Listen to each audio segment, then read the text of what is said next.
அது என்னமோ தெரியல, இந்த ஊர பத்தி பெருசா கேள்விப்பட்டதே இல்ல. ஆனா இந்த ஊர்ல தங்குனோம்னா, சுத்து வட்டாரத்துல இருக்கிற நெறைய ஊர பார்க்கலாம் அப்படின்னு சொன்னாங்க. அப்படி கேள்விப்பட்டு தான் நாங்க இந்த ஊருக்கு போனோம். ஆனா உண்மையிலேயே ரொம்ப அருமையான ஊரா போச்சு. நான் ஒருத்தி எந்த ஊருன்னே சொல்லாம பேசிக்கிட்டு இருக்கேன் பாருங்க. ஸ்காட்லாண்ட்ல இருக்கிற கிளாஸ்கோவ தாங்க சொல்றேன்.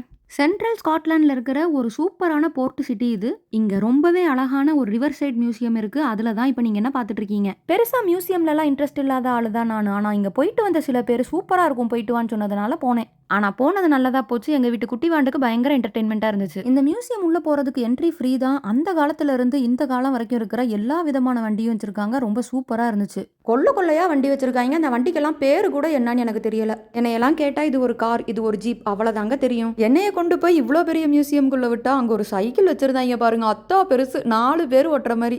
எப்படி ஓட்டியிருப்பாங்க? இதை ஓட்டியிருப்பாங்களா இல்ல உருட்டியிருப்பாங்களான்னு கூட தெரியல. அங்கிருந்து அப்படியே சிட்டி சென்டர்ல இருக்கிற கிளாஸ்கோ கிரீன் அப்படின்ற ஒரு ஸ்பாட்டுக்கு வந்துட்டோம். அதுவும் ஃப்ரீ என்ட்ரி தான். பச்சை பசேல்னு அப்படி ஒரு இடம் அடிப்பொலியா இருந்துச்சு. நீங்க ஸ்காட்லாந்து ட்ரிப் போறீங்க, கிளாஸ்கோ பக்கம் போறீங்க அப்படின்னா கண்டிப்பா இந்த 2 ஸ்பாட்டும் உங்க செக்லிஸ்ட்ல வச்சுக்கோங்க. அது மட்டும் இல்ல, குழந்தைங்களோட போறீங்கன்னா கண்டிப்பா இந்த ஸ்பாட்டுக்கு போயிட்டு வாங்க. இதோட டீடைல்டான vlog நம்ம சேனல்ல ஸ்ட்ரீம் ஆயிட்டு இருக்கு. ஹேண்டில் கீழே லிங்க் கொடுத்துருக்கேன், மறக்காம செக் பண்ணி பாருங்க. அப்படியே இந்த வீடியோ பிடிச்சிருந்துச்சுன்னா ஒரு லைக் தட்டுங்க. Tata bye.